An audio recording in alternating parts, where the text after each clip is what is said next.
Pour retrouver un avion oublié depuis 40 ans, le vétéran Robert Holding doit se rendre près d'une cascade isolée au cœur de la nature sauvage.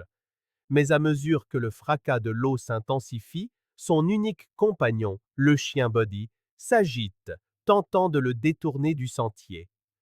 Le chien vient de lui sauver la vie. Au milieu du chemin se trouvait un piège à ours en acier, posé non pas pour capturer des animaux, mais pour garder un secret mortel. Robert sait maintenant que le gardien du secret de la cascade rôde toujours dans l'ombre et qu'il n'est pas le bienvenu. Le silence, au pied des monts Cascades, était une chose vivante. Une couverture dense et lourde, tissée du parfum des pins et de la terre humide, ponctuée seulement par le murmure du vent dans les sapins de Douglas et le cri lointain d'un faucon. Pour Robert Holding, ce silence était à la fois un sanctuaire et une prison. Sa petite cabane usée par le temps, nichée à la lisière de la forêt nationale de Gifford Pinchot, dans l'État de Washington, était la seule forteresse qu'il possédait contre un monde devenu trop bruyant, trop rapide, trop rempli de fantômes. Robert était un homme taillé dans le paysage accidenté où il vivait.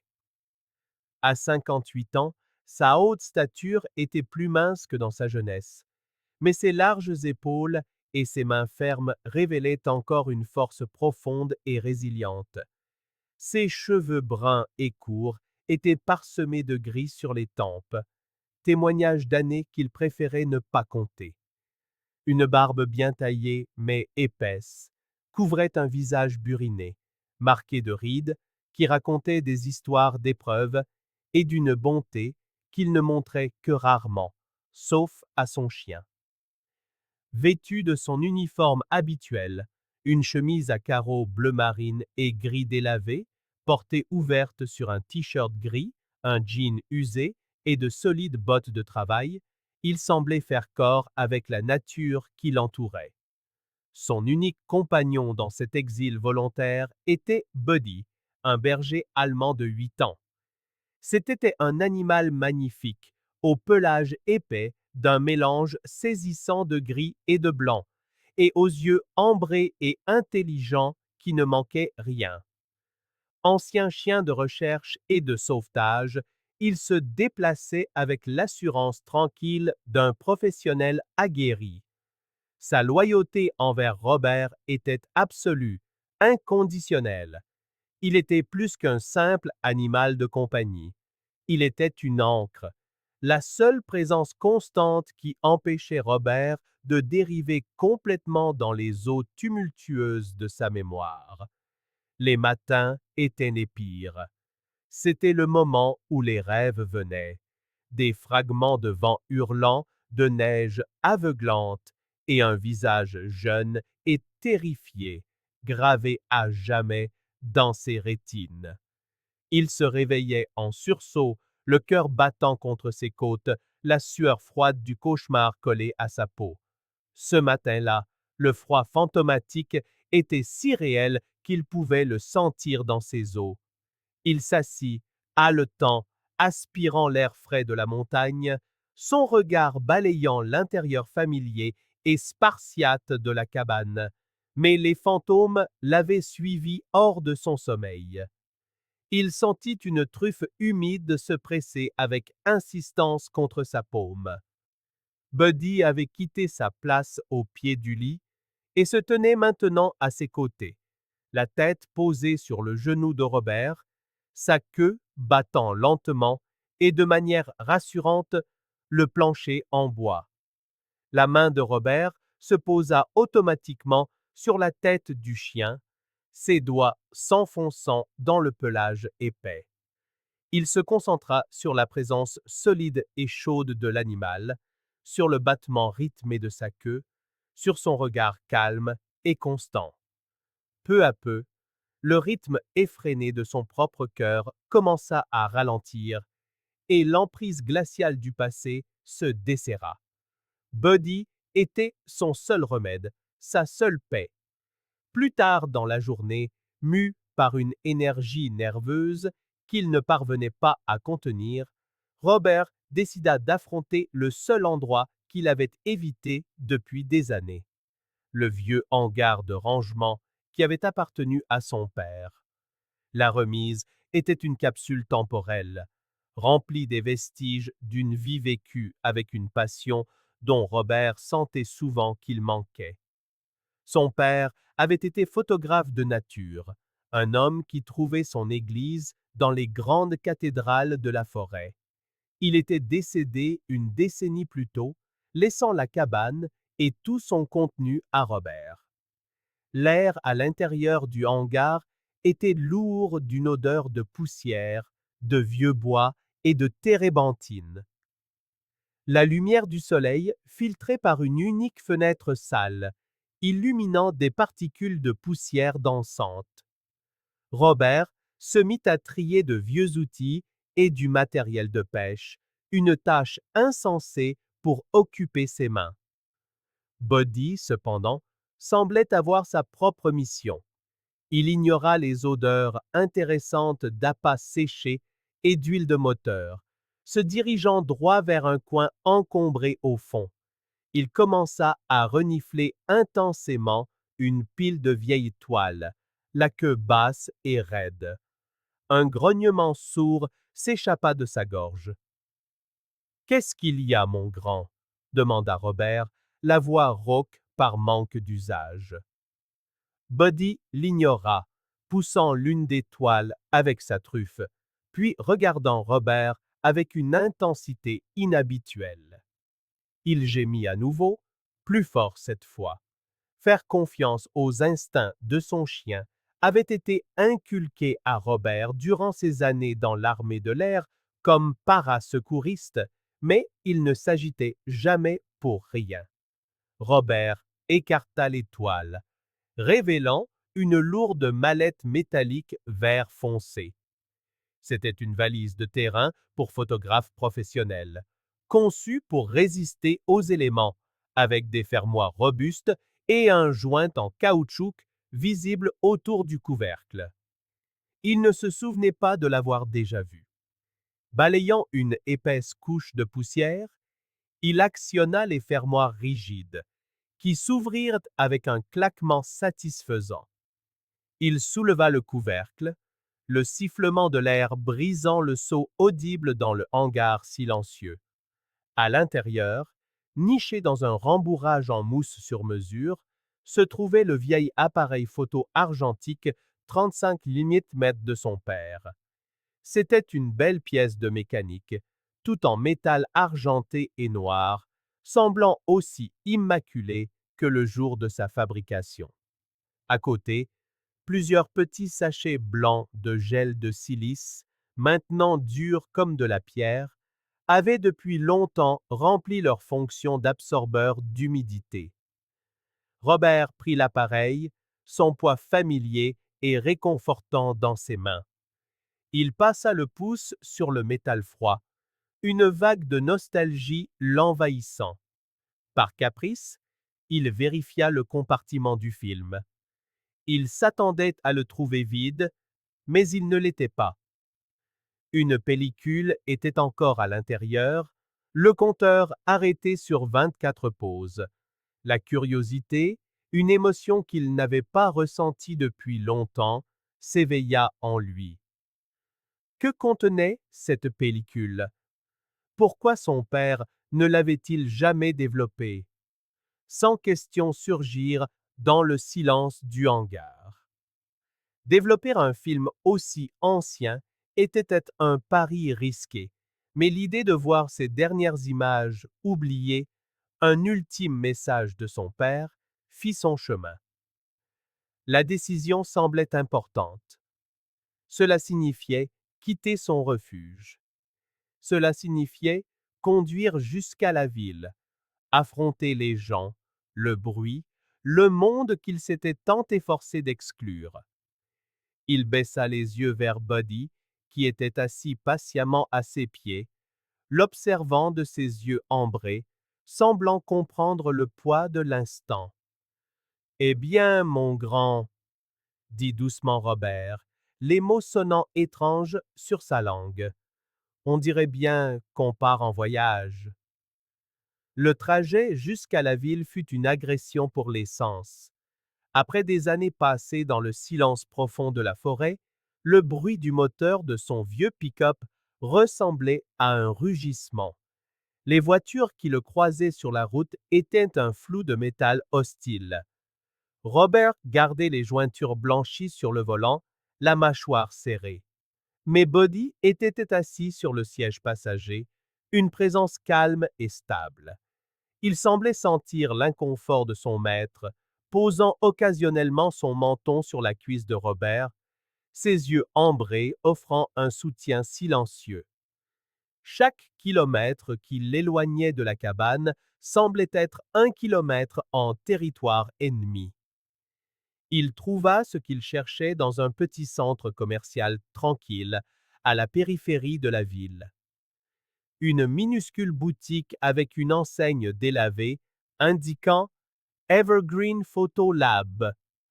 Elle semblait être une relique d'une autre époque, tout comme la pellicule de film rangée en sécurité dans la poche de sa chemise.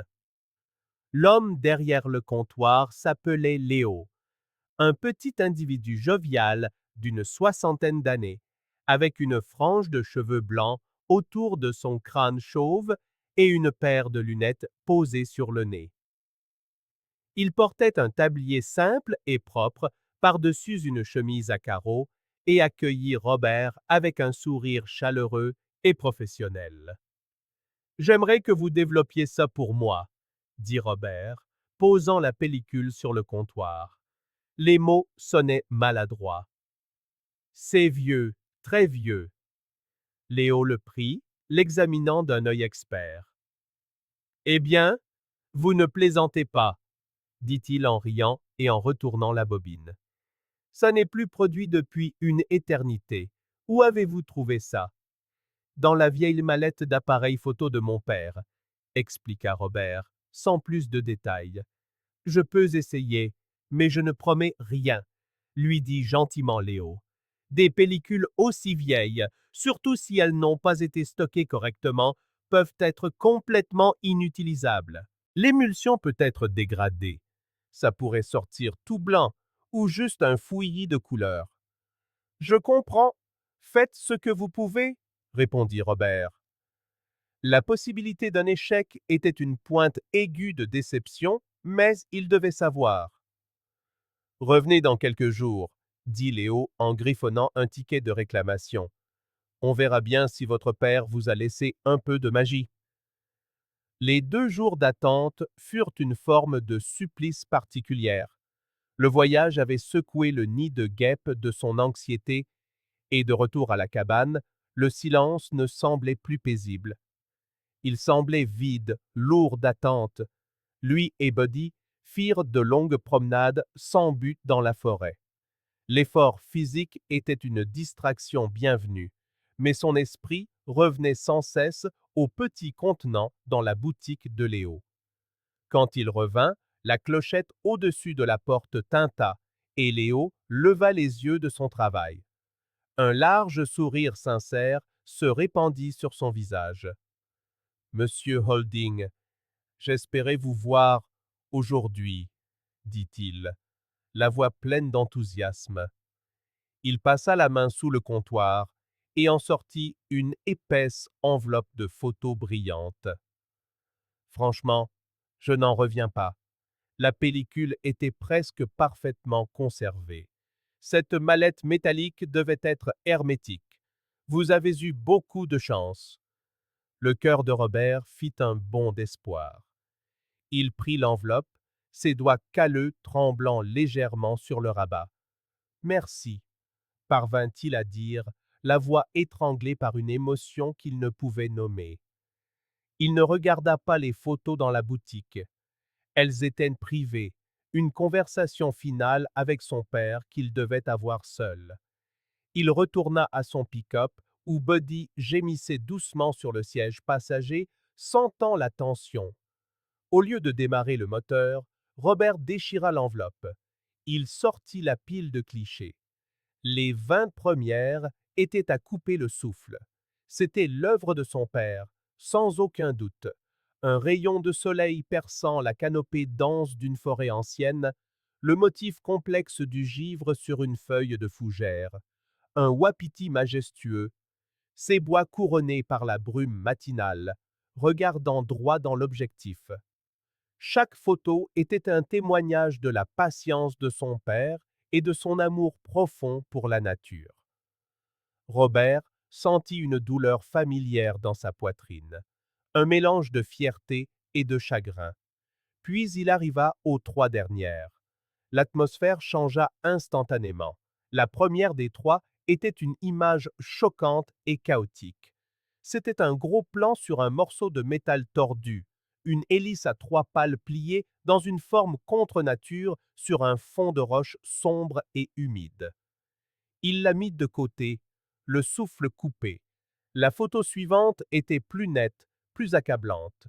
Elle montrait la queue d'un petit avion monomoteur, un Cessna, violemment encastré dans un ravin rocheux. Il était couvert de mousse et de lianes, mais les numéros d'immatriculation sur le gouvernail étaient encore vaguement visibles à travers des décennies de saleté. La dernière photo avait été prise de plus loin. Elle montrait toute la scène tragique. La majeure partie du fuselage était cachée derrière le rideau scintillant d'une cascade haute et fine qui tombait d'une falaise abrupte. La brume de la cascade enveloppait l'épave, lui donnant un air fantomatique, éthéré. C'était un tombeau scellé par l'eau et le temps. De retour à la cabane, le silence n'était plus vide. Il était empli des cris silencieux du passé.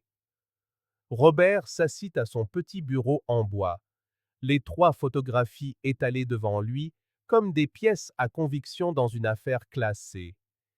Il alluma son vieil ordinateur portable. La connexion Internet par satellite était lente et laborieuse.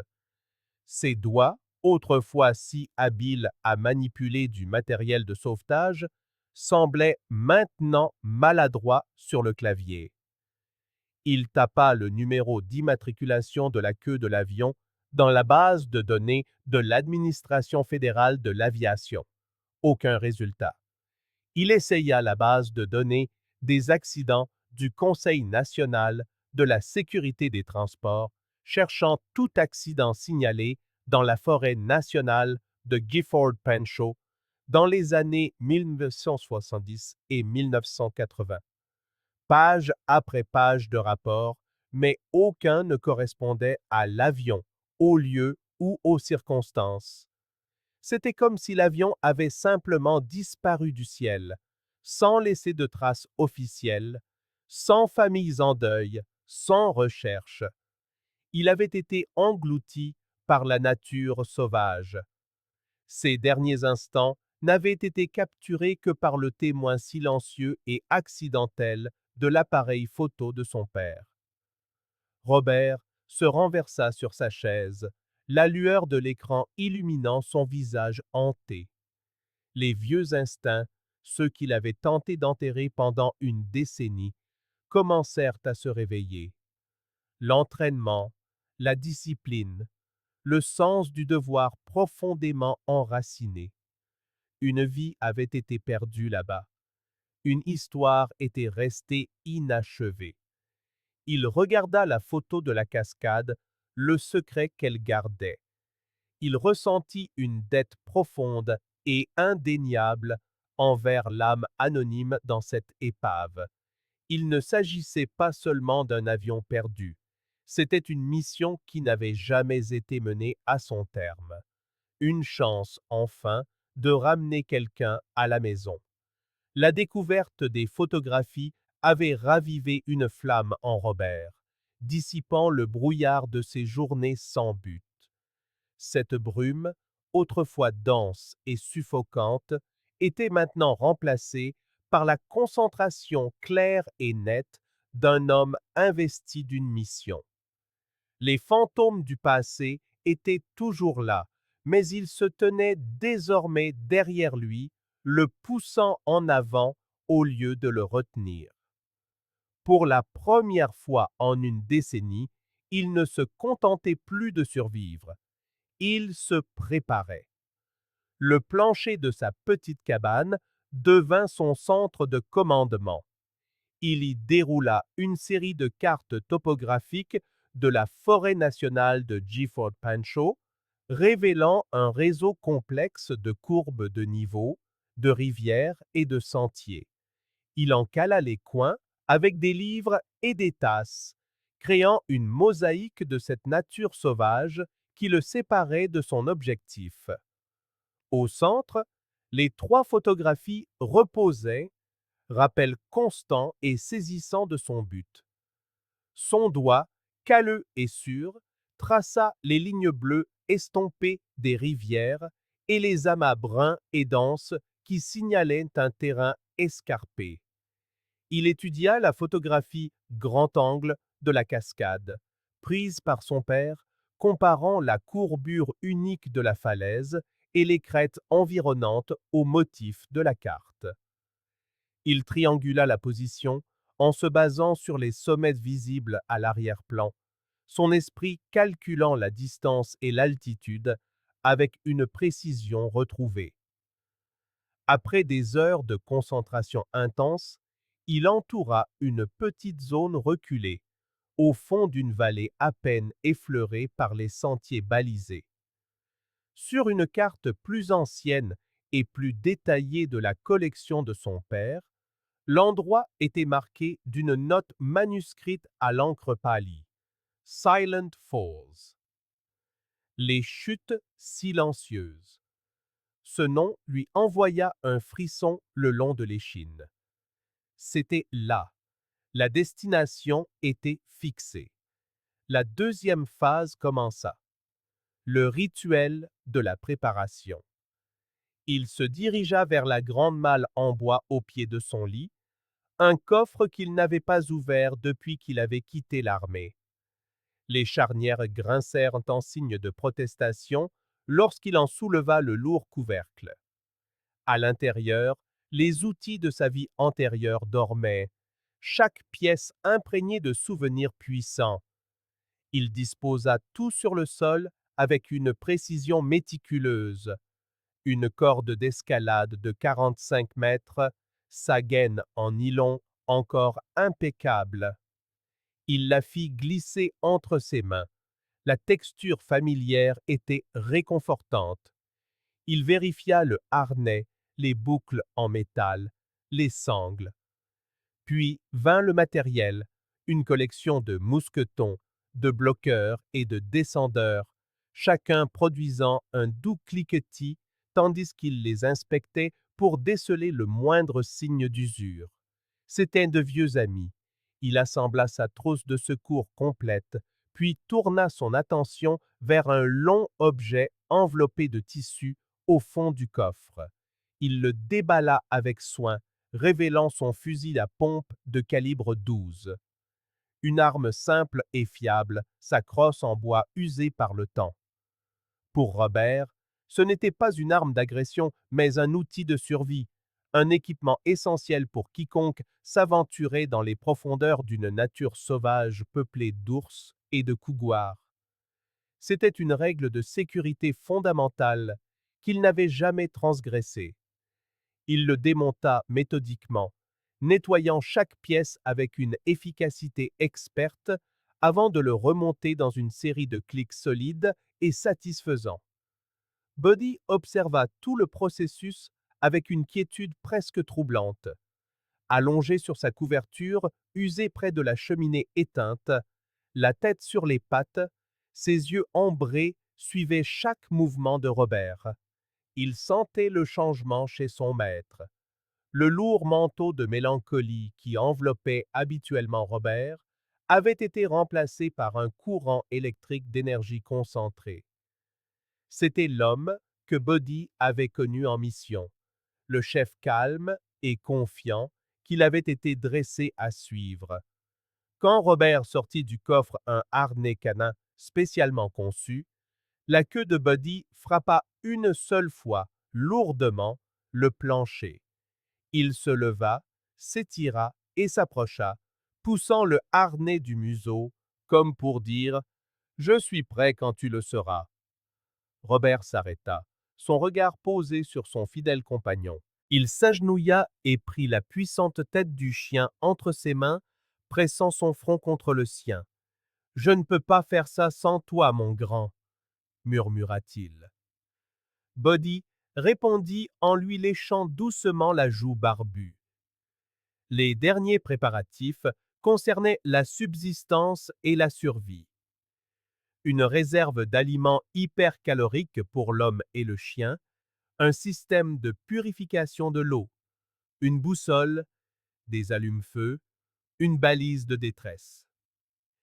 Il rangea le tout dans son vieux sac à dos militaire, chaque objet placé pour une répartition optimale du poids et un accès facile. Le fusil fut sanglé sur le côté du sac, à portée de main, mais sans gêner ses mouvements. Le sac était lourd, mais c'était un poids familier, un fardeau qu'il était heureux de porter à nouveau. Il passa la soirée assis près de la fenêtre, à regarder la dernière lueur du jour s'évanouir dans le ciel, le sac à dos prêt, posé près de la porte comme une sentinelle silencieuse. Il ne ressentit pas la peur familière de la nuit qui tombait. Cette nuit-là, son esprit était clair, occupé non pas par ce qu'il avait perdu, mais par ce qui devait être retrouvé. Le lendemain matin, il fut debout avant le soleil. L'air était vif et glacial, promesse d'une journée claire. Il se déplaçait avec une efficacité silencieuse, vérifiant une dernière fois son équipement, remplissant sa gourde et servant une gamelle de nourriture fraîche à Buddy. Il s'habilla, non pas de ses habituels jeans usés, mais d'un pantalon cargo résistant et de sa paire de bottes de randonnée la plus robuste. Lorsque les premiers rayons de soleil percèrent à travers les hauts sapins, projetant de longues ombres sur le sol de la cabane, Robert hissa le sac sur ses épaules. Il jeta un dernier regard au petit espace qui avait été son refuge pendant si longtemps, puis se tourna vers la porte. En l'ouvrant, la nature sauvage, vaste et silencieuse l'accueillit. Il inspira profondément l'air parfumé de pin. Buddy était déjà dehors, posté au début du sentier envahi par la végétation, le regard tourné vers lui, prêt. Robert hocha la tête. Il était temps. Ensemble, le vieil équipier et son chien fidèle sortirent des ombres du passé pour entrer dans la lumière de leur dernière mission. La nature sauvage ne livrait pas ses secrets facilement. Les 2 premiers jours du voyage en furent la preuve épuisante. Le sentier envahi par la végétation que Robert avait suivi depuis sa cabane s'effaça rapidement pour devenir une étendue sans piste de forêt dense. Ils furent contraints de naviguer à la boussole et au soleil, se frayant un chemin à travers des fourrés épineux de murs sauvages et par-dessus les carcasses glissantes et moussues de géants déchus. Pour Robert, c'était le retour à une danse familière. Son corps, malgré une décennie d'inactivité, se souvenait du rythme de la nature sauvage. Il se déplaçait avec une économie de mouvement experte, ses yeux balayant constamment le terrain, lisant le langage de la terre. Il savait où poser les pieds pour éviter de se tordre une cheville sur un sol inégal. Comment évaluer la stabilité d'un rocher avant d'y engager tout son poids? Ses compétences faisaient partie de lui, gravées dans sa chair. Mais son corps n'était plus l'instrument finement réglé d'autrefois. Il avait 58 ans, pas 28. Une douleur sourde s'installa au creux de ses reins à la fin de la première journée, et ses genoux protestaient à chaque descente abrupte. Il ignora la douleur, la traitant comme un obstacle de plus à surmonter, mais elle était un rappel constant et humiliant des années qui lui avaient été volées, non par l'âge, mais par l'inertie. Dans cette lutte, Buddy était plus qu'un compagnon. Il était un partenaire essentiel. Le berger allemand se déplaçait dans les sous-bois avec une grâce fluide que Robert enviait. Lorsqu'ils atteignaient un mur de végétation apparemment infranchissable, Buddy trouvait infailliblement le point le plus faible, une piste de gibier presque invisible qui leur épargnait 1 heure d'effort. Il localisa une petite source claire, bouillonnant d'un rocher, alors que leur gourde se vidait, ses oreilles fines captant le faible son de l'eau courante bien avant Robert. Dans l'après-midi du 3e jour, la valeur de Buddy passa de guide à gardien. Il traversait une pente rocheuse et escarpée lorsque le chien s'immobilisa soudainement. Il se raidit, la tête basse, un grognement profond et presque inaudible vibrant dans sa poitrine. Les poils le long de son échine se hérissèrent. Robert s'arrêta net. Sa main ne se porta pas vers le fusil sur son sac, mais vers le manche du grand couteau à sa ceinture. Une défense plus silencieuse, plus immédiate. Il suivit le regard fixe de Buddy plus haut sur la pente. Un instant, il ne vit que des rochers et des ombres. Puis, un mouvement furtif sur une large corniche à une quinzaine de mètres au-dessus d'eux. Un couguar était allongé là. Sa fourrure fauve se confondait presque parfaitement avec la pierre sèche. C'était un grand mâle, sa longue queue fouettant l'air presque paresseusement tandis qu'il les observait. Il ne chassait pas. Il observait un roi silencieux inspectant son domaine. Le cœur de Robert martelait sa poitrine, mais son entraînement prit le dessus. Aucun mouvement brusque. Le fusil lui semblait une solution puissante, mais bruyante, à un problème qui n'existait pas encore. Un seul coup de feu résonnerait sur des kilomètres à travers ces gorges, révélant leur position exacte, une erreur tactique qu'il n'était pas prêt à commettre. Il choisit la voie du silence. Il resta immobile, se faisant paraître aussi grand que possible, sans agressivité. Doucement, mon grand, murmura-t-il à Buddy d'une voix basse et calme. Le face-à-face était absolu, un moment de communication primitive. Buddy n'aboya pas, ne chargea pas. Il tint simplement sa position, une statue de courage inébranlable, envoyant le message clair qu'il défendrait son humain jusqu'à la mort. Après une longue minute tendue, qui parut une éternité, le couguar sembla prendre une décision. D'un mouvement dédaigneux de la queue, il se leva avec une grâce fluide et puissante et disparut dans l'ombre des rochers aussi silencieusement qu'il était apparu. Robert laissa échapper un soupir qu'il n'avait pas réalisé retenir. L'adrénaline qui parcourait son corps le laissa tremblant. Il s'agenouilla et enfouit son visage dans la fourrure épaisse et rêche de Buddy. « Bon chien » murmura-t-il, la voix légèrement chevrotante. « Qu'est-ce que je ferais sans toi ?» Cette nuit-là, l'adrénaline fit place à un épuisement accablant. Ils campèrent dans une petite clairière où Robert alluma un petit feu maîtrisé, plus pour le réconfort que pour la chaleur. Assis à contempler les flammes dansantes, le stress des derniers jours commença à peser sur lui. Le crépitement du feu se mua en sifflement de la neige balayée par le vent.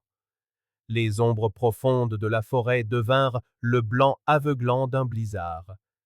Il n'était plus dans la forêt nationale de Gifford Pinchot. Il était sur les pentes impitoyables du mont Rainier. Des années plus tôt, le vent hurlant à ses oreilles, il revoyait le visage du jeune grimpeur, ses yeux écarquillés d'un mélange d'espoir et de terreur, alors que Robert tentait de le hisser sur la corde de sauvetage. Il sentit la nausée soudaine lorsqu'une rafale arracha le garçon du bord de la falaise, son cri désespéré avalé par la tempête. Robert commença à hyperventiler, sa respiration saccadée et superficielle. Une sueur froide perla sur son front malgré la chaleur du feu. Le monde autour de lui se dissolvait, remplacé par l'enfer blanc de son plus grand échec. Il sentit une pression soudaine et lourde sur ses jambes, un museau humide pressé avec force contre sa joue. Buddy avait quitté sa place et s'était couché de tout son poids sur les genoux de Robert, l'ancrant avec sa masse réconfortante.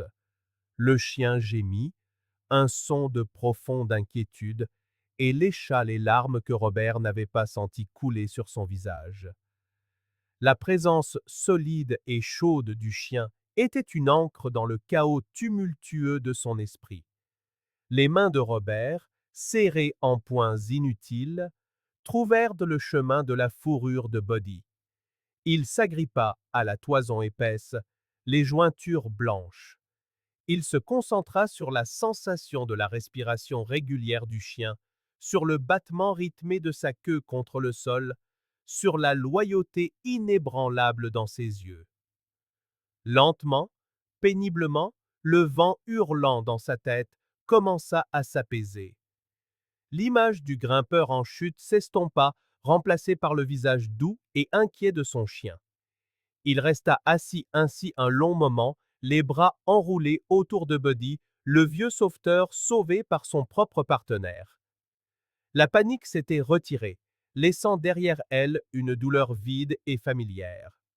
Le chemin vers Silent Falls était froid et difficile, mais il savait, avec une certitude ancrée au plus profond de ses os, que le chemin à travers son propre passé était le plus périlleux de tous. Le matin qui suivit la crise de panique de Robert se leva, froid et sans concession. La douleur sourde de son traumatisme persistait, mais ses arêtes avaient été adoucies par une nuit de sommeil profond et réparateur, Buddy pressé contre lui. La mission, son unique point de mire, le poussait en avant. Ils levèrent le camp en silence et reprirent leur route. Robert animé d'une détermination renouvelée, bien que fragile. Vers midi, un nouveau son commença à imprégner la forêt. Un grondement sourd et persistant qui devenait de plus en plus fort, vibrant à travers les semelles de ses bottes. C'était le son d'une eau puissante. D'après la vieille carte de son père, ils approchaient de la rivière Six Pouces, qu'ils devaient traverser pour continuer vers la vallée de Silent Falls. La carte indiquait un petit pont de bois saisonnier utilisé par les gardes forestiers et les chasseurs. Mais lorsqu'ils franchirent enfin la lisière des arbres pour atteindre la rive, le cœur de Robert se serra. La rivière n'était pas le cours d'eau calme et franchissable qu'il avait espéré. C'était un torrent brun et furieux, gonflé et violent des eaux de fonte, venu des hauts champs de neige. L'eau se tordait et bouillonnait, emportant des troncs d'arbres entiers et des amoncellements de débris à une vitesse effrayante. Et là où le pont aurait dû se trouver, il n'y avait plus rien, hormis deux piliers de pierre ébréchés, témoins silencieux de la puissance écrasante du fleuve. Le passage était bloqué. Un instant, une vague de désespoir submergea Robert. L'idée de faire demi-tour, d'échouer avant même d'avoir atteint son but, était une pilule amère à avaler. Il contempla les flots déchaînés et, une seconde durant, eut l'impression qu'ils étaient la manifestation physique du chaos qui régnait dans son propre esprit. Il sentit une poussée contre sa main. Buddy était là, à ses côtés, ne regardant pas la rivière, mais lui, d'un regard ferme et confiant. La foi inébranlable du chien était un reproche silencieux à son propre doute passager. Robert prit une profonde inspiration, chassant le désespoir. Il était un parasecouriste. Un obstacle n'était pas une fin, mais un problème à résoudre. Son regard balaya la rive opposée. À une quinzaine de mètres de ce chaos tourbillonnant, il repéra ce qu'il cherchait. Un immense cèdre ancien, au tronc épais et robuste, qui se dressait à quelques pas du bord de l'eau. C'était le point d'ancrage parfait. Le rituel recommença. Il ôta son lourd sac à dos et déroula sa corde.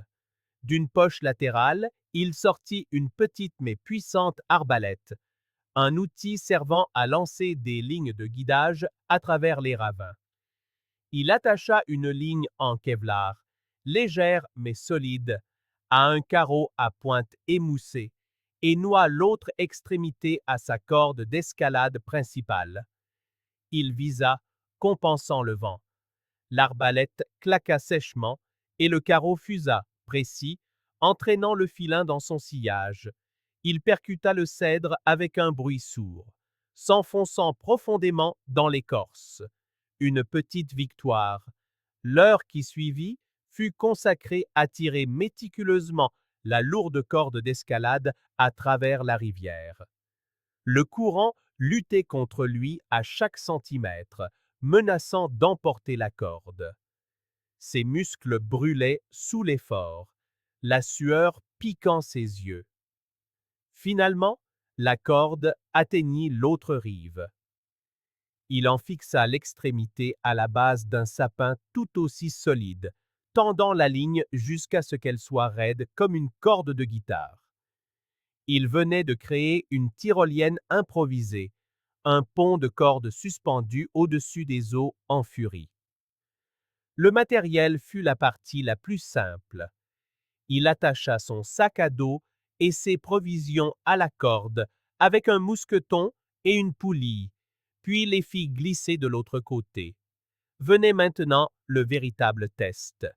Il s'agenouilla devant Buddy, lui présentant son harnais spécial pour chien. « Allez, mon grand, » dit-il d'une voix calme et ferme, masquant l'anxiété qui lui nouait l'estomac. « C'est le moment. Tu dois me faire confiance. Absolument. » Buddy gémit doucement, les yeux fixés sur la rivière menaçante.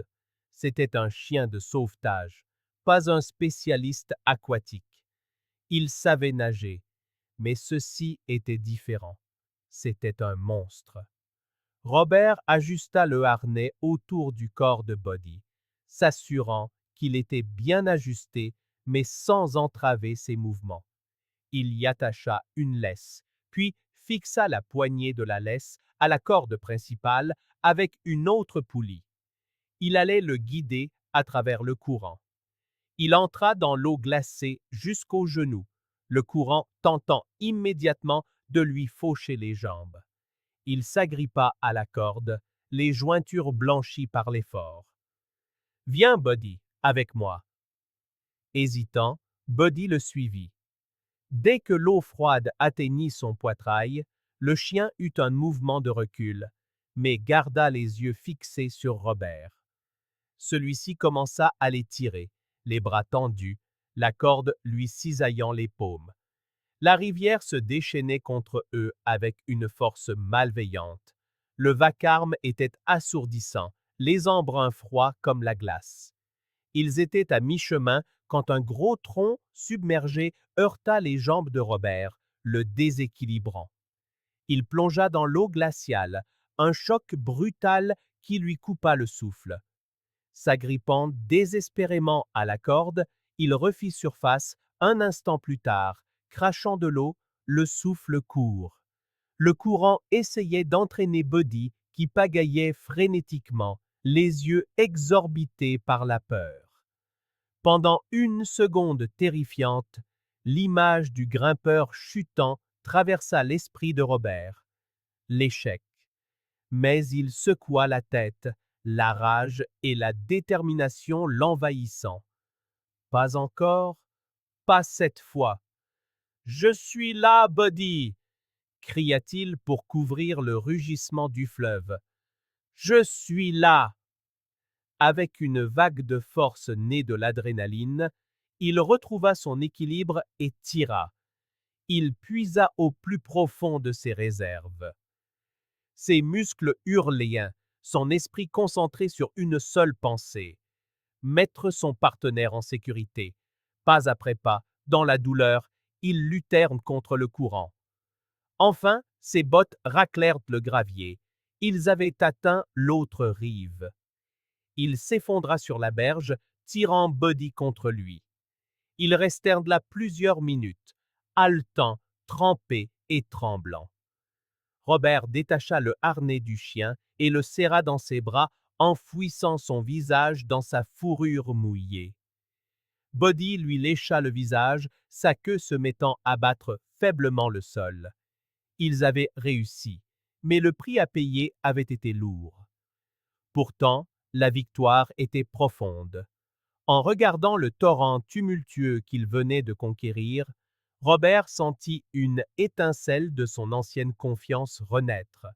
La mission était rude, la nature sauvage impitoyable, mais ensemble, lui et son partenaire étaient plus forts. Robert et Buddy prirent le reste de la journée pour se remettre de leur épreuve. Ils trouvèrent un abri sous un surplomb rocheux où Robert alluma un grand feu. Ils se blottirent près de la chaleur, séchant lentement leurs vêtements et leur pelage. La chaleur était un réconfort bienvenu contre le froid qui s'était installé jusqu'à leurs os. La traversée avait été brutale et épuisante, mais en partageant une partie de ses rations avec Buddy, Robert ressentit un profond sentiment de satisfaction. Ils avaient affronté la fureur de la rivière et avaient gagné. Ils repartirent le lendemain matin avec une détermination renouvelée, s'engageant dans la dernière étape de leur voyage. Le terrain ici était différent. La forêt était plus ancienne, plus sombre. Les arbres étaient des titans, leur vaste canopée s'entrelaçant très haut, créant un crépuscule perpétuel sur le sol forestier. Et avec ce changement de paysage vint un changement d'atmosphère. Le gazouillis joyeux des oiseaux et des écureuils, qui les avaient accompagnés pendant des jours, commença à s'estomper. Le bruissement des petites créatures dans les sous-bois cessa. Un silence profond, anormal, s'installa. Un silence qui semblait lourd, vigilant. Ce n'était pas le silence paisible de sa cabane, mais un silence tendu, lourd d'attente, comme si toute la forêt retenait son souffle. Robert se surprit à marcher plus doucement, les sens en alerte maximale. Ce fut Buddy qui remarqua les marques en premier. Le chien s'arrêta, le nez frémissant, et laissa échapper un grognement bas et interrogateur. Robert suivit son regard jusqu'à un grand sapin. Gravé dans son écorce, à peu près à hauteur de tête, se trouvait un symbole étrange. Un simple cercle, barré d'une ligne verticale. Il était ancien. Les bords de l'entaille étaient gris et usés, mais il était indubitablement d'origine humaine. Ce n'était pas un marquage officiel du service forestier. Quelques centaines de mètres plus loin, ils en trouvèrent un autre, cette fois sur une pierre plate, puis un autre sur un tronc d'arbre abattu. Il ne marquait pas un sentier clair, mais semblait former un périmètre vague et irrégulier. Il ressemblait moins à des guides qu'à des avertissements, des marqueurs de territoire. Au fil de la journée, le silence inquiétant s'épaissit et le comportement de Buddy changea. Il se mit à marcher la tête basse, le corps tendu, la queue droite et rigide. Il se serrait si près de la jambe de Robert que sa fourrure frôlait son pantalon à chaque pas. Il était sur les nerfs, sa confiance habituelle remplacée par une anxiété palpable qui se communiquait clairement à Robert. Ils arrivèrent à une bifurcation sur un sentier à peine visible. Un chemin menait vers un ravin, une route apparemment plus directe.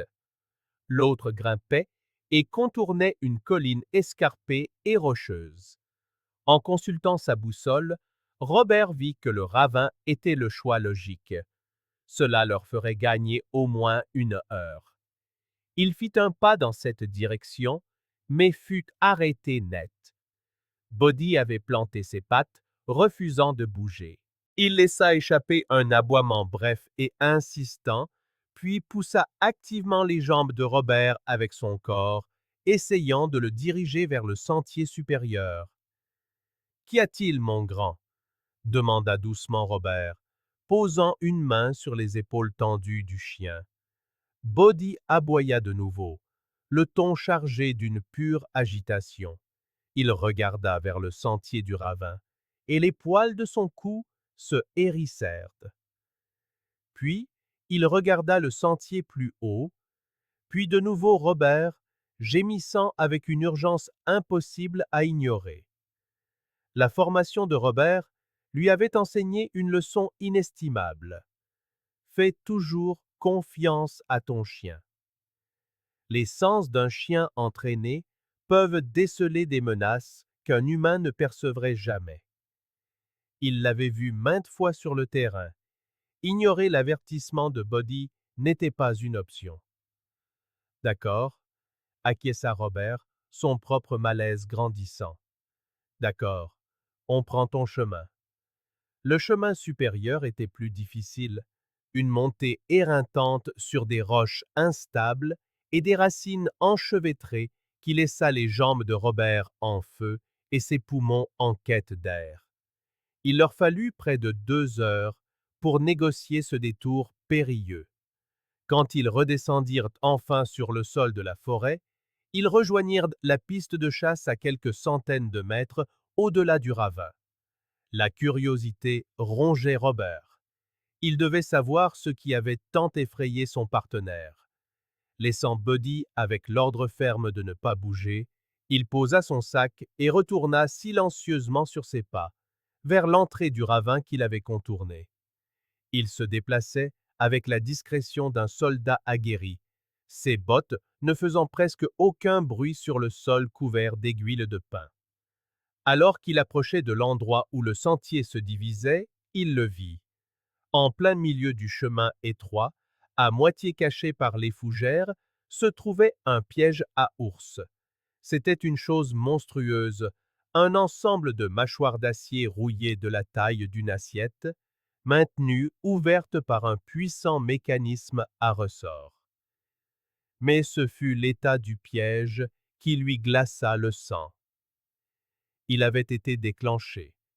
Les mâchoires étaient refermées, leurs dents cruelles mordant une branche épaisse qui était tombée sur la plaque de pression.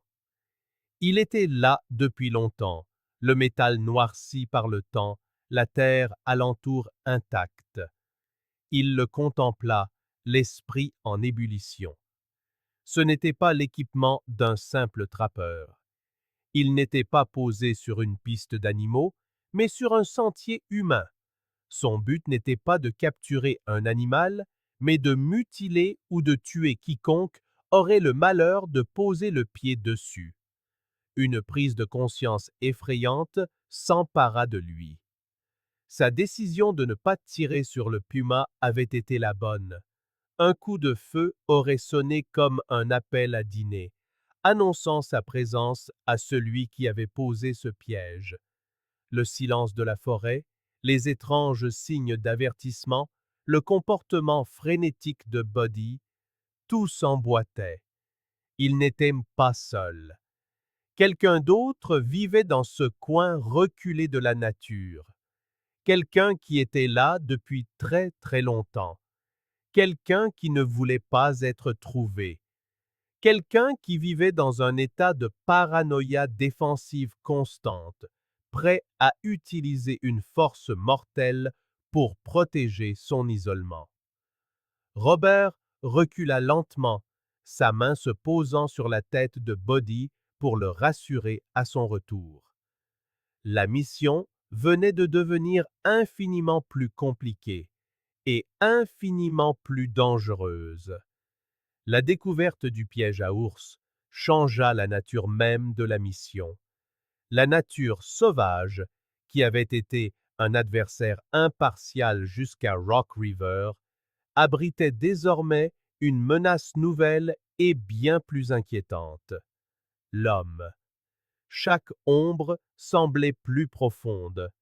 Chaque branche qui craquait sous leurs pieds était une alerte potentielle à une présence hostile. Robert se déplaçait avec une prudence renouvelée, chaque pas un risque calculé. Il n'était plus seulement un sauveteur en mission. Il était un intrus dans le territoire fortifié de quelqu'un d'autre. Il gardait Buddy en laisse courte, une décision qui lui coûtait mais nécessaire pour la discrétion.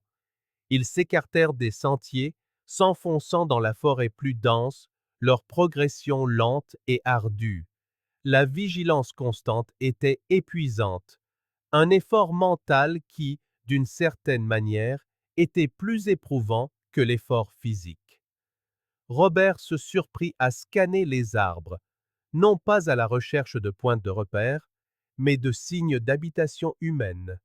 Un fil de détente, un autre piège, le reflet d'un regard vigilant.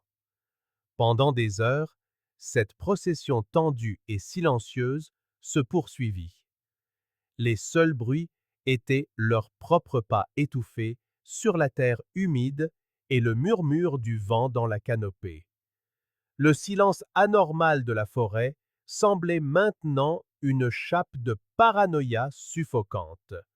Pourtant, alors que le soleil de l'après-midi commençait à décliner à travers les arbres, un nouveau son commença à s'imposer. Un son vers lequel il marchait depuis des jours. Il commença comme un bourdonnement sourd, presque imperceptible, une vibration plus ressentie qu'entendue. Progressivement, il se mua en un grondement lointain et constant. Le son des chutes d'eau.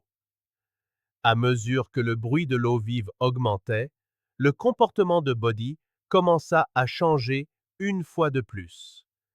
La posture défensive et nerveuse qu'il avait maintenue depuis la découverte du piège commença à s'atténuer. Il leva la tête, le nez frémissant, humant l'air. Il tira légèrement sur la laisse, son attention se détournant de l'environnement immédiat pour se fixer sur une odeur portée par le vent. Un gémissement sourd et excité s'échappa de sa gorge. Robert s'immobilisa, observant son partenaire. Ce n'était pas le jappement agité d'avertissement de la veille. C'était le son aigu et concentré d'un chien de recherche qui se verrouille sur une cible. Le cœur de Robert s'emballa. Une vague d'expectative balaya la peur.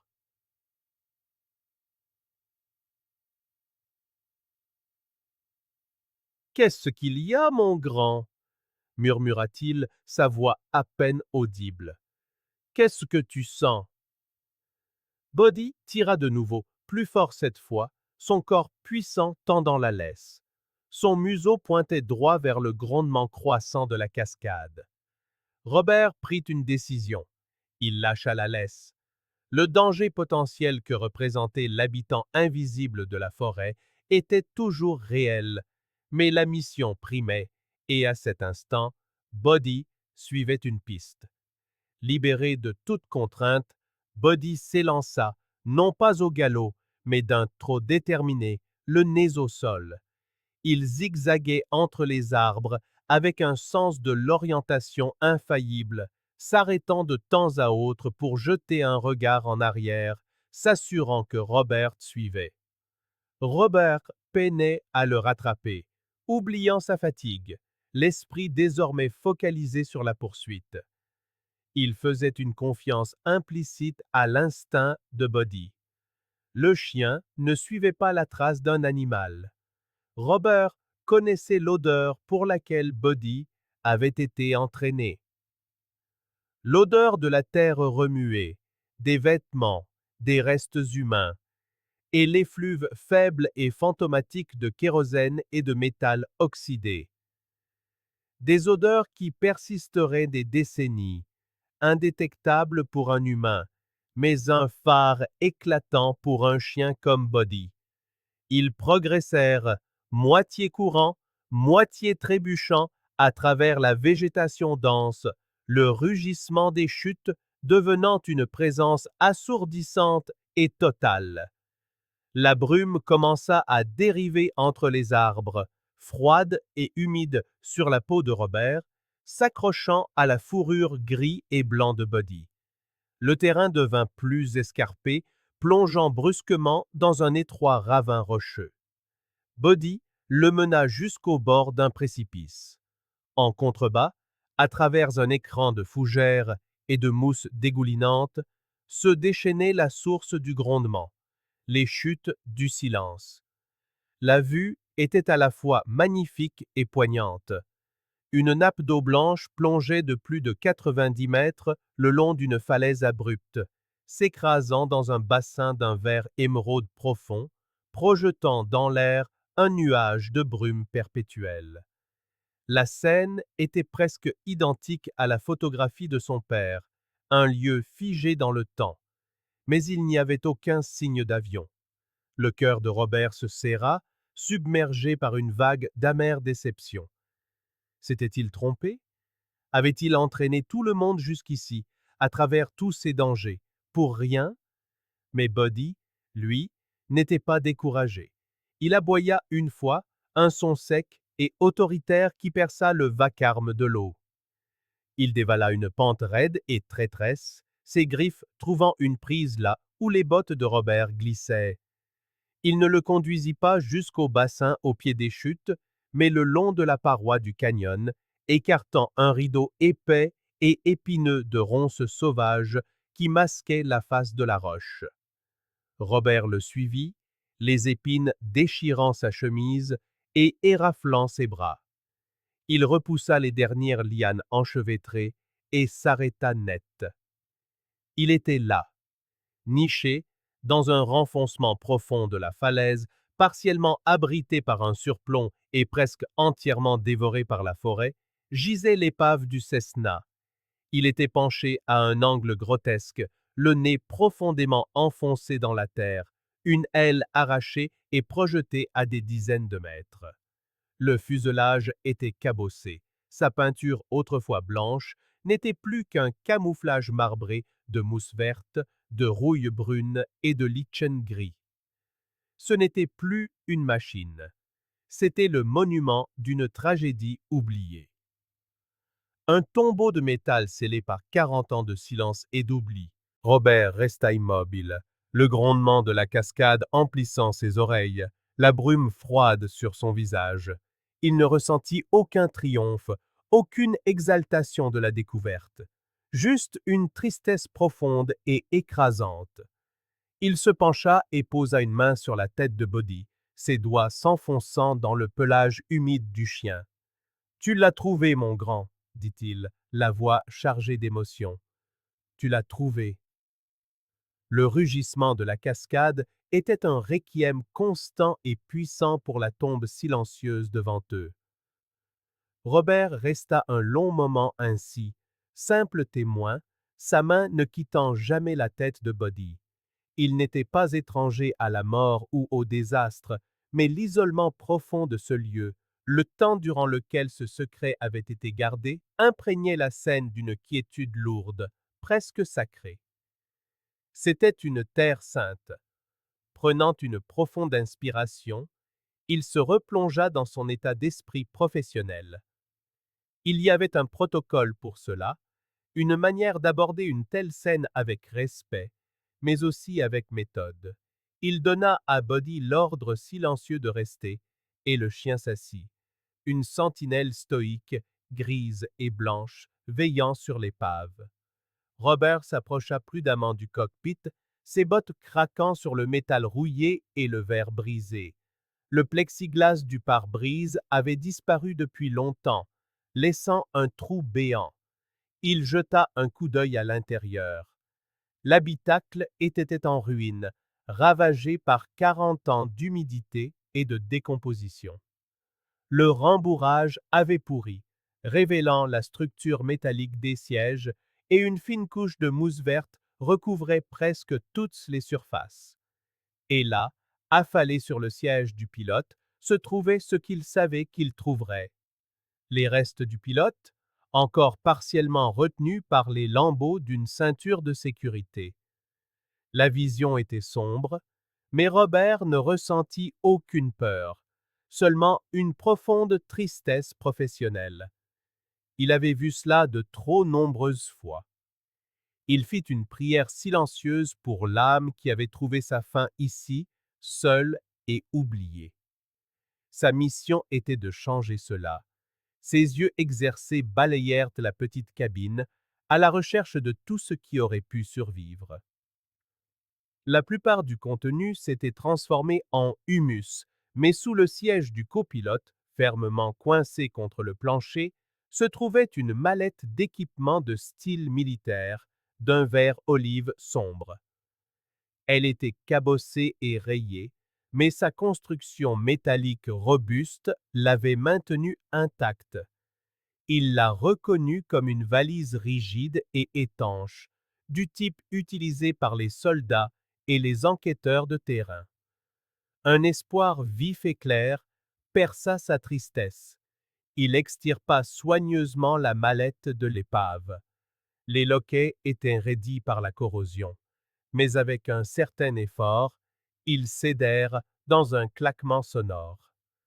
Le joint en caoutchouc durci autour du couvercle, bien que fragilisé par le temps, avait rempli sa fonction. Il souleva le couvercle, et l'air qui s'en échappa ne sentait pas la décomposition, mais le vieux papier et le cuir. À l'intérieur, niché dans ce qui avait été une mousse de protection, se trouvait un objet unique, un magnifique journal relié en cuir. Il le sortit avec une révérence normalement réservée aux artefacts anciens. Le cuir était rigide et noirci par l'humidité, mais il était entier. Il ouvrit la couverture. Les pages étaient jaunies et cassantes, s'effritant sur les bords. L'encre d'un bleu noir était passée et avait bavé par endroits, mais elle restait lisible. La première page portait un nom écrit d'une écriture forte et assurée. Daniel Monroe, 1968. Robert s'assit sur une bûche moussue à quelques pas de l'épave, avec le grondement des chutes comme toile de fond constante. Il commença à lire, et à mesure qu'il avançait, l'histoire de l'avion perdu et de son pilote commença enfin à se dévoiler. Daniel Monroe n'était pas pilote de profession. C'était un journaliste d'investigation de Seattle. Ses notes de journal, éloquentes et détaillées, peignaient le portrait d'un homme engagé dans la mission la plus dangereuse de sa vie. Il enquêtait sur une puissante compagnie forestière, l'accusant d'exploitation forestière illégale dans des forêts nationales protégées et de corruption de fonctionnaires fédéraux pour qu'il ferme les yeux. Les premières entrées étaient remplies de frustration, de fausses pistes et des noms de sources qui avaient trop peur de parler officiellement. Mais ensuite, il avait trouvé sa preuve. Un employé mécontent de l'entreprise lui avait fourni un jeu de cartes détaillant les opérations illégales, ainsi qu'un registre des paiements. Il tenait son histoire, il ne lui restait plus qu'à la sortir. Les dernières entrées, écrites dans les jours précédant le crash, étaient glaçantes. Monroe était convaincu d'être suivi. Il écrivait à propos de voitures étranges garées devant son appartement, de clics sur sa ligne téléphonique. Il savait que prendre un vol commercial depuis Seattle était trop risqué. Il avait donc affrété un petit avion privé, un Cessna, depuis un petit aérodrome d'un comté voisin. La toute dernière entrée, écrite il y a 40 ans, révélait le complot. Pour les semer, Monroe avait écrit: J'ai déposé un faux plan de vol vers l'est, en direction de l'Idaho. Ma véritable destination est le sud, vers un collègue en Oregon, en qui j'ai confiance pour publier ceci. Je soupçonne qu'ils ont pu saboter l'avion. Je l'ai vérifié moi-même, mais je suis journaliste, pas mécanicien. Je prie pour que ce ne soit que de la paranoïa. Il ajouta un dernier paragraphe obsédant. Le LT, la balise de détresse, semble défectueuse. Le mécanicien a dit que c'était un interrupteur défaillant, mais j'ai un mauvais pressentiment. Si le pire arrive, si je n'y parviens pas, j'espère que quelqu'un trouvera ceci. La vérité doit éclater. Nous sommes le 12 octobre 1978. Une tempête historique est annoncée pour cet après-midi. Puisse-t-elle porter le vent dans mes voiles? Robert referma le journal, les mains tremblant légèrement. Tout prenait sens maintenant. Le faux plan de vol signifiait que personne ne cherchait dans le bon état et encore moins dans la bonne forêt. La balise sabotée signifiait que l'avion n'avait envoyé aucun signal de détresse. Et la tempête historique, celle-là même dont Robert se souvenait que son père avait parlé, aurait effacé tout signe immédiat d'un accident, rendant les recherches impossibles. Daniel Monroe ne s'était pas simplement écrasé, il avait été délibérément réduit au silence. Robert leva les yeux du journal vers l'épave, puis vers la cascade, la gardienne silencieuse de ce secret vieux de 40 ans. Sa mission, il le comprenait maintenant, était loin d'être terminée. Elle ne faisait que commencer. Il n'était pas seulement là pour récupérer un corps. Il était là pour récupérer la vérité. Alors que Robert fermait le journal, le monde sembla basculer. Le grondement de la cascade n'était plus seulement le son de l'eau. C'était la voix du passé, un cri de justice vieux de 40 ans. Le poids de l'histoire de Daniel Monroe s'abattit sur lui, une responsabilité qu'il partageait désormais. Il rangea soigneusement le journal dans sa boîte étanche et la fixa à son sac à dos. Sa mission était claire, mais la forêt avait d'autres plans. Le ciel, d'un bleu pur une heure plus tôt, avait pris une teinte grise menaçante. Le vent se mit à souffler en rafales dans le canyon, arrachant les feuilles des arbres et projetant la brume glaciale de la cascade sur l'épave. Un roulement sourd de tonnerre lointain résonna contre les falaises. La tempête historique qui avait scellé le destin de Daniel Monroe semblait avoir un écho moderne et il se dirigeait droit sur eux. « Il faut trouver un abri, Buddy, » dit Robert, élevant la voix par-dessus le vent grandissant. La frêle tente dans son sac serait déchiquetée en quelques minutes. Son regard se posa sur la seule option viable, la carlingue brisée du Cessna. C'était un choix sinistre, un tombeau. Mais c'était leur seule chance. Il aida Buddy à grimper dans la partie arrière exiguë de la cabine, puis se glissa derrière lui, juste au moment où les premières grosses gouttes de pluie commençaient à tomber. L'averse fut instantanée et violente. Un rideau d'eau qui martelait la fine peau d'aluminium de l'avion dans un vacarme assourdissant. Le monde à l'extérieur du pare-brise brisé se dissolvait dans un flou gris et détrempé.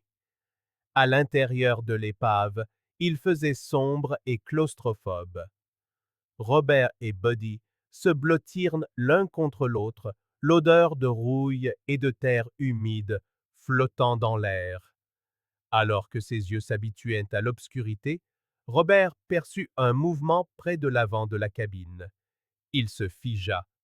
Une silhouette émergeait des ombres profondes du cockpit, se dépliant comme un fantôme.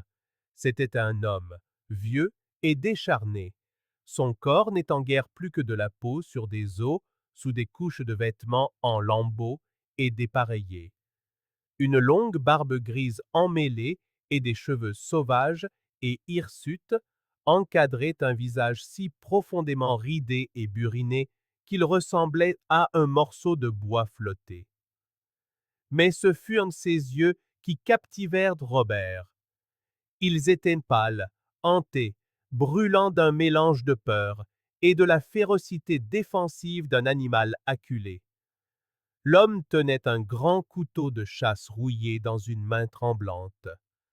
C'était l'homme qui avait posé les pièges, l'habitant silencieux de la forêt.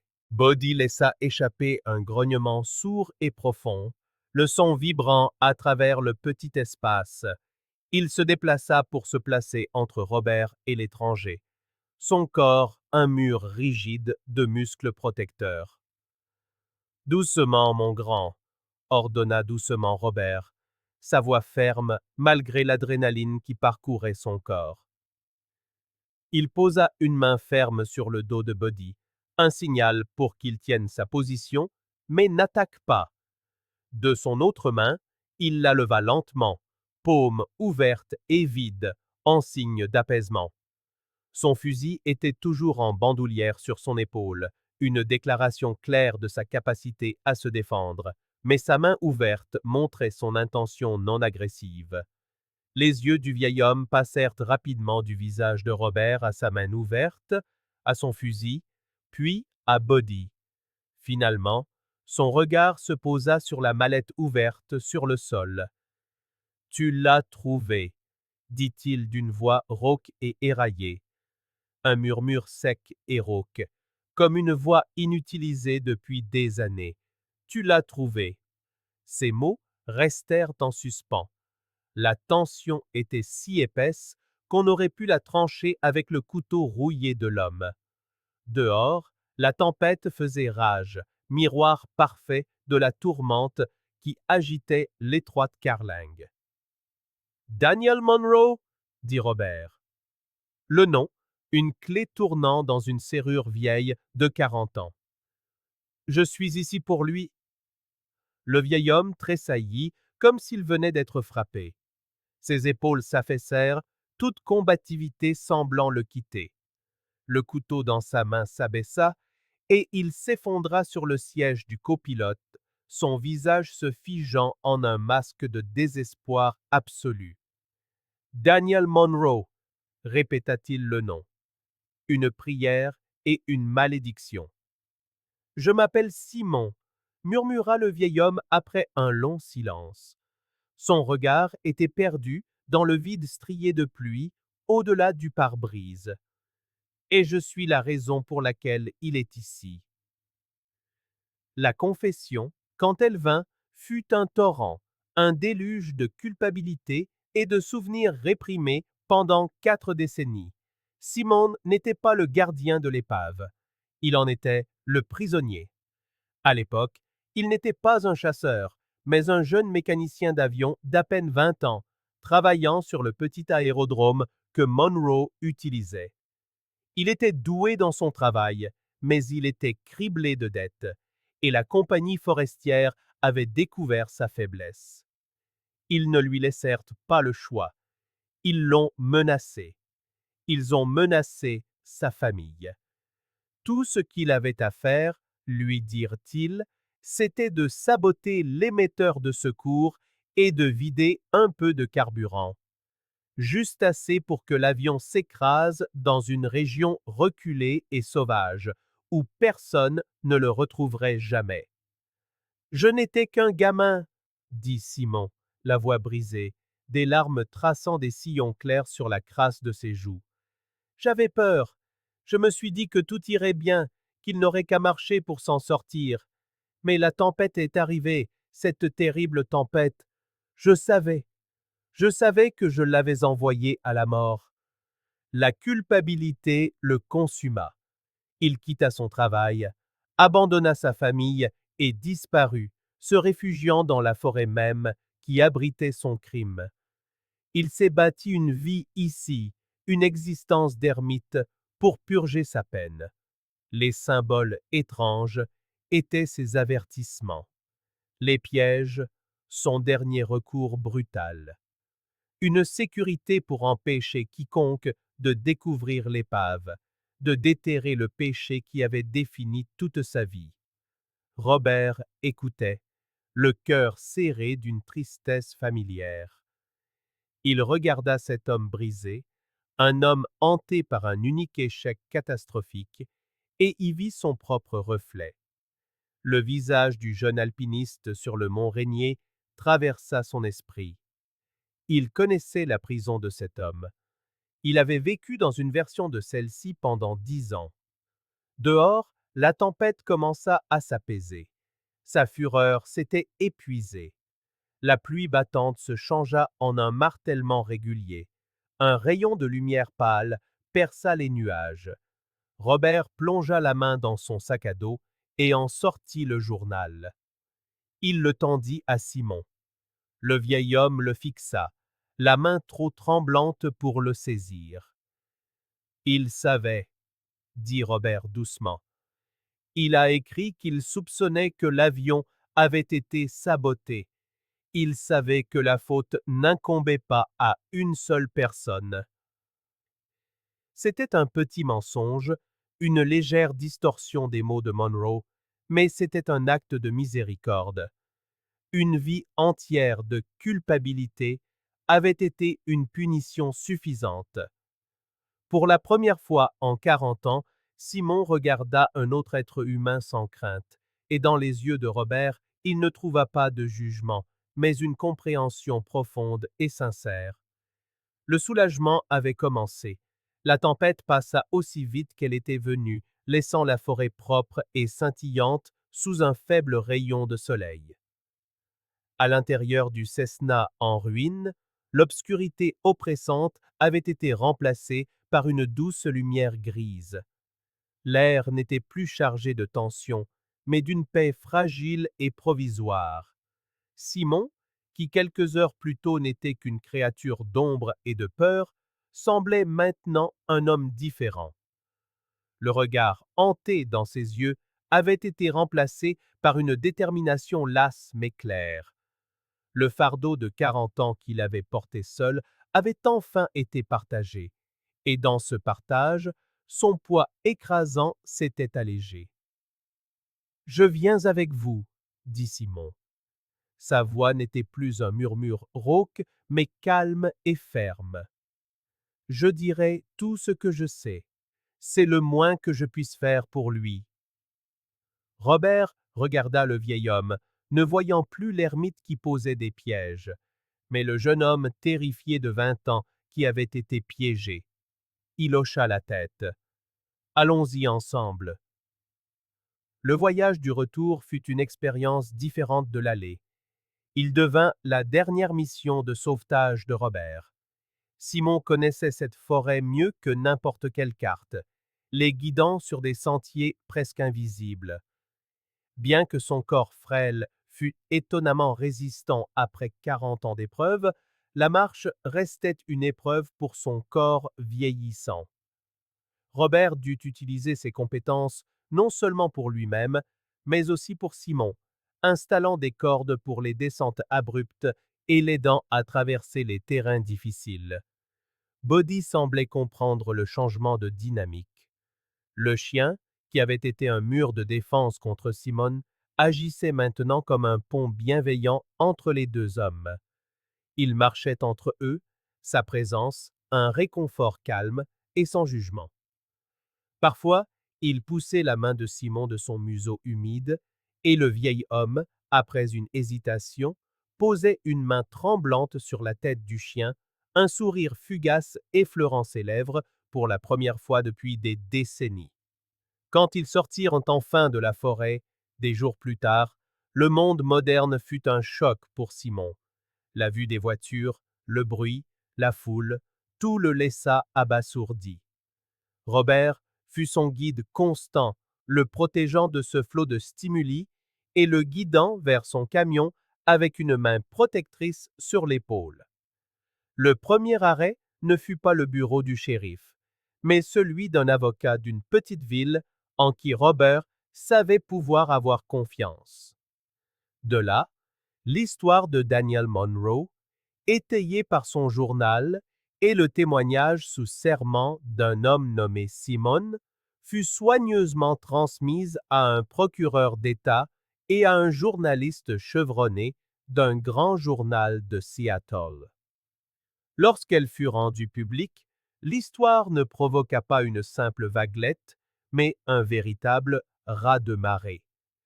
L'histoire du journaliste disparut, de la conspiration vieille de 40 ans et de l'ermite qui détenait la clé de tout, captiva le public.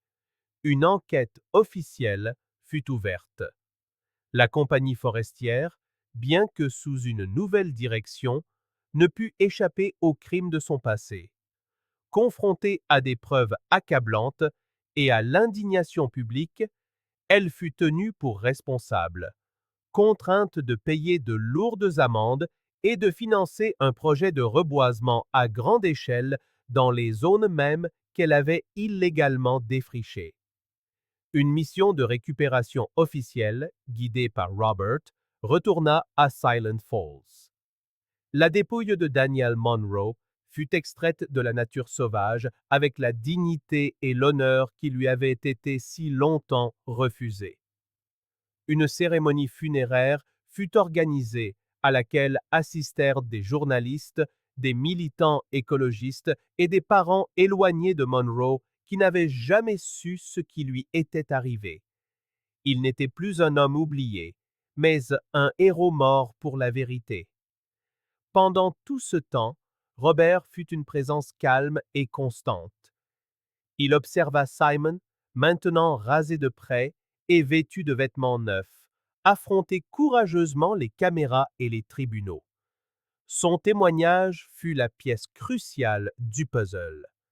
Il vit le soulagement sur les visages de la famille de Monroe. Il avait accompli sa mission. Il avait ramené quelqu'un à la maison. Un soir frais d'automne, des semaines plus tard, Robert était assis sur le porche de sa cabane. L'air était vif, les feuilles viraient au doré et au rouge, et le soleil couchant peignait les sommets des cascades de teintes orangées et violettes. Buddy était couché à ses pieds, la tête posée sur ses pattes, content. Les cauchemars n'avaient pas complètement disparu, mais ils avaient changé. L'image du jeune alpiniste tombant du mont Rainier était toujours là, une cicatrice sur son âme, mais elle n'avait plus le pouvoir de le détruire. C'était le souvenir d'une tragédie, pas un verdict sur sa vie. Il avait échoué ce jour-là, mais il n'avait pas échoué avec Daniel Monroe. En voyant le chemin de Simon vers la rédemption, il comprit qu'un échec ne devait pas être une condamnation à perpétuité. Il ressentit une paix qu'il n'avait pas connue depuis une décennie. La cabane n'était plus une prison ou une forteresse. C'était un foyer, et elle était sur le point de devenir quelque chose de plus. Sur la petite table à côté de lui, il y avait un morceau de papier et un stylo. Il les prit et commença à écrire. Il ébauchait une proposition, un plan pour lancer un nouveau programme de formation de volontaires en recherche et sauvetage pour les jeunes des comtés voisins. Il utiliserait ses compétences et son expérience, non pas pour se cacher du monde, mais pour le servir à nouveau. Il leur apprendrait à naviguer dans la nature, à sauver des vies et, surtout, à se soutenir mutuellement une fois la mission terminée. Il regarda la nature sauvage, vaste et magnifique, qui avait failli le détruire. Elle avait été le théâtre de son plus grand échec et la scène de sa rédemption. Il y était entré pour trouver l'histoire d'un homme mort, et ce faisant, il avait finalement retrouvé son propre chemin vers la vie. Dans la loyauté silencieuse d'un animal aimant, nous trouvons souvent la force d'affronter notre propre passé. L'histoire de Robert et Buddy nous rappelle que le chemin de la guérison n'est jamais parcouru seul, et que le véritable but peut être trouvé dans les missions que nous attendons le moins. Si ces récits de courage et de camaraderie résonnent en vous, vous êtes les bienvenus dans notre communauté. Vous pouvez nous soutenir en partageant vos pensées en commentaire, en vous abonnant afin que d'autres histoires comme celle-ci puissent être racontées. Notre prochain voyage est sur le point de commencer. Il suffit de cliquer sur la vidéo qui s'affiche à votre écran.